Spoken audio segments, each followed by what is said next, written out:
And now I would like to welcome Ellen de Geest. She is advisor of Development Cooperation, and particularly focusing on the themes public health, health rights, and gender. And she's working at the cabinet of Minister de Croo, who is one of the deputy ministers, and who is also the Minister of Deputy Prime Minister, excuse me, and one of and the Minister of Development Cooperation.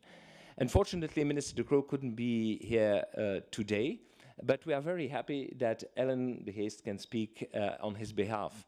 And this is great because at the eve of Pentecost, we always need the Geest, the Spirit in English, to be amongst us for some inspiring words. Please, Ellen, the floor is yours.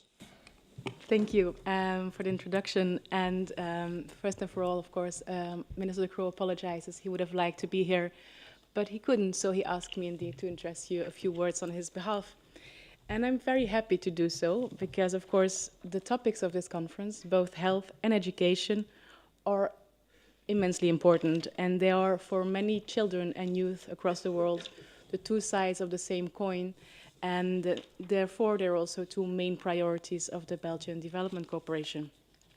But first, let me also welcome you all, and particularly, of course, Mr. Strickland, our keynote speaker of today, the panelists this morning, the experts who will be sharing their knowledge in the breakout sessions this afternoon, and of course, Maartje and Tim, who organized this whole conference. And let me also start with an ancient saying, mens sana in corpore sano. So the link between health and education is not something we're coming up now, here and now, suddenly, but it's something that is well known for a long time. So we should really work on it in combination. And it's true that, of course, in sectors and ministries are separate, and that makes sense. But of course, they have to work together, otherwise they don't serve the needs of the children and the adolescents, in particularly girls. And therefore, I also think that, of course, the Agenda 2030 indicates very clearly that all sustainable development goals are interconnected, and one cannot be separated from the other.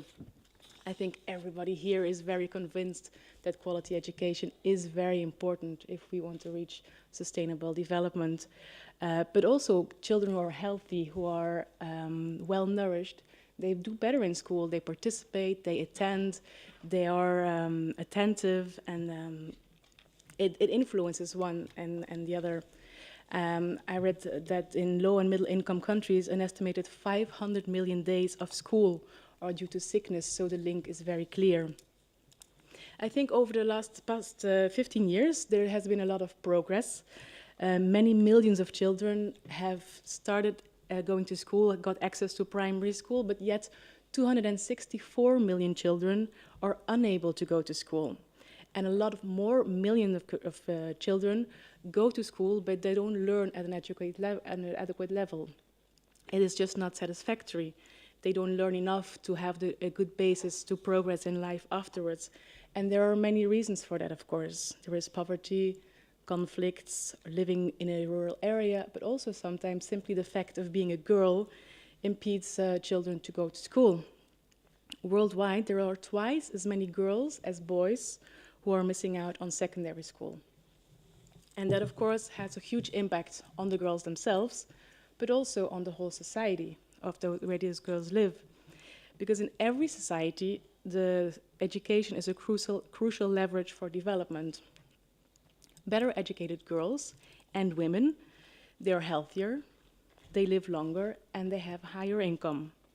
And they also have their first child later in life, and they have less children in the whole course of their life. In Mali, for example, women who have been to secondary school have an average of 3 children in their lives, while women who have not gone to school have an average of, who have went to secondary school have 3 children, and women who have not been to school have an average of 7 children, which is, of course, a big difference. And not only do they have less children, but those children are also healthier, better nourished, better educated.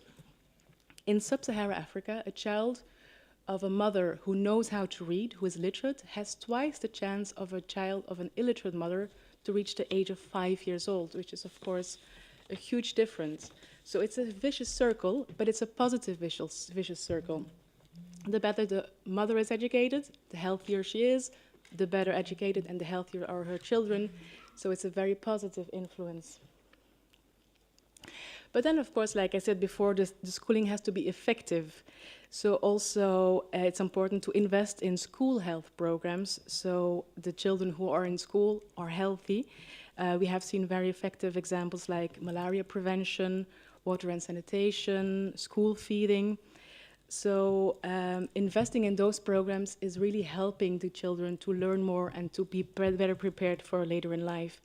And another thing I want to add is that we have to make sure that schools are safe environments, both for girls and for boys. But we see that for girls, it's often more problematic than for boys. So that's also something I want to stress. And then, of course, it's very obvious that health and education contribute directly to gender equality. A woman who is better educated, who is healthy, and who is economically independent, who has her own income, can stand up for herself, make her own choices, and including on her sexual and reproductive health, but on all aspects of her life. And gender equality, of course, will benefit both men and women. That's something we are all convinced of, I hope. So we know what to do. We have to work together across the different sectors, across the different ministries you mentioned, so that this generation and the following generations can benefit from a good education and a healthy life. And I think this conference is a very good initiative.